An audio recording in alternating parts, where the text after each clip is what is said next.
I'd like to do is ask my colleague Bethany Little if she would comment a little bit, and I will also go to my CHSE colleagues and ask them to comment if they would like, but just a little bit on where this particular discussion is and why it is of particular importance that we look at these increments over time and align them to things like high-quality tests and assessments.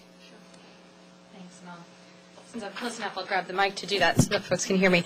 I think that you raised two important issues. One is around the importance of increasing increments. So how do we actually make sure that graduation rates are increasing every year, and the other is around the weighting with assessment and how do we balance those things. And I think it's really important to think of this again from a civil rights perspective and from an incentives perspective. And right now it's clear. The incentive is around raising the test scores. The easiest way to raise the test scores is to get rid of the students who aren't passing the test.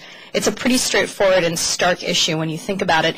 And if we are agreeing as a nation, as we did with the passage of NCLB, that ensuring that all students have the ability to read and do math at grade level is a fundamental part of our national fabric, then equally ensuring that those students get a credential to continue on and have success and a shot at success in life is also has to be equally important. It is not helpful for a student to be able to read and do math at grade level if they can't go on to college and get the skills they need to succeed, especially in an economy that increasingly 90% of the fastest growing jobs in this country require a post-secondary education. A high school diploma isn't enough anymore, much less what you have a shot at without it.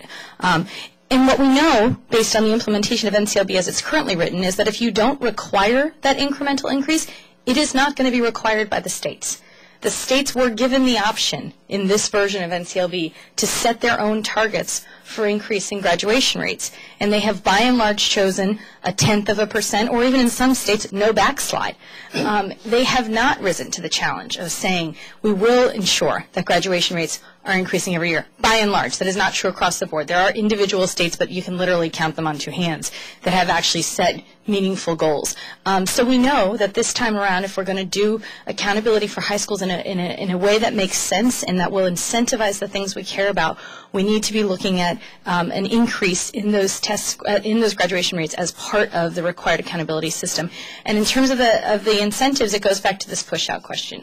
You have to equally weight this with test scores. If you look at a situation where, say, graduation rates were to count as 10 or 20% of an index and test scores would be the rest.